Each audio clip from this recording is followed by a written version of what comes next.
يا أيها الناس اعبدوا ربكم الذي خلقكم والذين من قبلكم لعلكم تتقون الذي جعل لكم الأرض فراشا والسماء بناء وأنزل من السماء ماء فأخرج به من الثمرات رزقا لكم فلا تجعلوا لله أندادا وأنتم تعلمون وإن كنتم في ريب مما نزلنا على عبدنا فأتوا بسورة من مثله وادعوا شهداءكم من دون الله إن كنتم صادقين فإن لم تفعلوا ولن تفعلوا فاتقوا النار التي وقودها الناس والحجارة أعدت للكافرين وبشر الذين آمنوا وعملوا الصالحات أن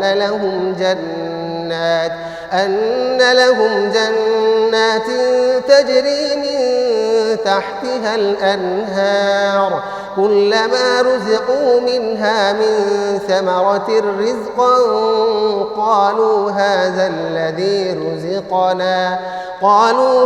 الذي رزقنا من قبل وأتوا به متشابها ولهم فيها أزواج مطهرة وهم فيها خالدون إن الله لا يستحيي أن يضرب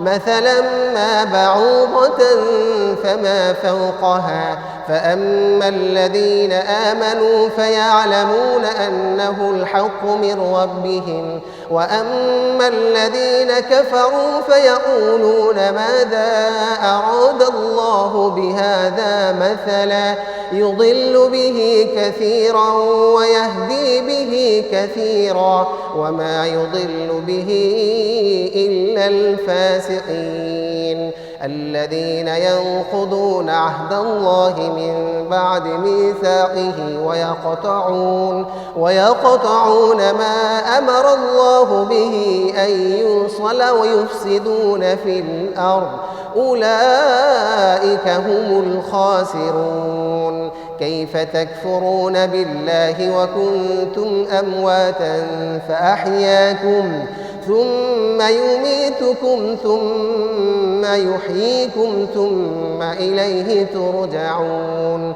هو الذي خلق لكم ما في الأرض جميعا ثم استوى إلى السماء فسواهن 7 سماوات وهو بكل شيء عليم হে মানব জাতি, তোমরা তোমাদের রবের ইবাদত করো, যিনি তোমাদের এবং তোমাদের পূর্ববর্তীদের সৃষ্টি করেছেন যাতে তোমরা মুত্তাকি হতে পারো। যিনি তোমাদের জন্য জমিনকে বিছানা ও আসমানকে ছাদস্বরূপ সৃষ্টি করেছেন এবং তিনি আসমান থেকে পানি বর্ষণ করেন, অতঃপর তা দ্বারা তোমাদের জন্য খাদ্য হিসেবে ফলমূল উৎপাদন করেন। অতএব তোমরা জেনে শুনে আল্লাহর সমকক্ষ নির্ধারণ করো না। আর আমি আমার বান্দার প্রতি যা অবতীর্ণ করেছি, যদি তোমরা তাতে সন্দিহান হও তাহলে এর অনুরূপ একটি সূরা আনয়ন করো এবং আল্লাহ ব্যতীত তোমাদের সাহায্যকারীদের ডেকে নাও, যদি তোমরা সত্যবাদী হও। কিন্তু যদি তোমরা তা করতে না পারো, আর তোমরা তা কখনোই করতে পারবে না, তাহলে তোমরা সে জাহান্নামকে ভয় করো, যার জ্বালানি হবে মানুষ ও পাথর, যা কাফেরদের জন্য প্রস্তুত করে রাখা হয়েছে। আর যারা ঈমান এনেছে ও সৎ কাজসমূহ করেছে, হে নবী, তুমি তাদের সুসংবাদ প্রদান করো যে তাদের জন্য রয়েছে এমন জান্নাতসমূহ যার তলদেশ দিয়ে নদীসমূহ প্রবাহিত হবে।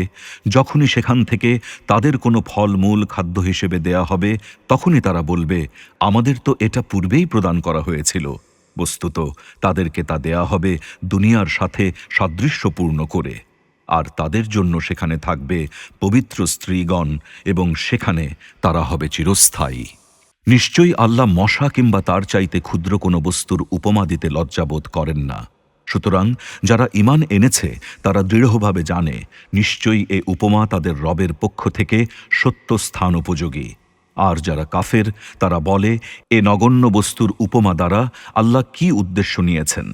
তিনি এর দ্বারা অনেককে বিপদগামী করেন এবং এর দ্বারা অনেককে সঠিক পথ প্রদর্শন করেন, আর এর দ্বারা তিনি শুধু ফাসেকদেরই বিপদগামী করে থাকেন। যারা আল্লাহর সঙ্গে দৃঢ়ভাবে অঙ্গীকারবদ্ধ হওয়ার পর তা ভঙ্গ করে এবং ওইসব সম্পর্ক ছিন্ন করে যা অবিচ্ছিন্ন রাখতে আল্লাহ নির্দেশ দিয়েছেন এবং ভূপৃষ্ঠে ফাসাদ সৃষ্টি করে, তারাই প্রকৃত ক্ষতিগ্রস্ত। কিভাবে তোমরা আল্লাহকে অবিশ্বাস করছ অথচ তোমরা এক সময় ছিলে প্রাণহীন? অতঃপর তিনি তোমাদের জীবন দান করেছেন, এরপর তিনি তোমাদের মৃত্যু দান করবেন, পুনরায় তোমাদের জীবিত করবেন, এরপর তাঁর কাছেই তোমাদের ফিরিয়ে নেওয়া হবে। পৃথিবীতে যা কিছু আছে সবই তিনি তোমাদের জন্য সৃষ্টি করেছেন। অতঃপর তিনি আসমানের প্রতি খেয়াল করলেন এবং তাকে 7 আসমানে সুবিন্যস্ত করলেন, আর তিনিই সর্ববিষয়ে মহাজ্ঞানী।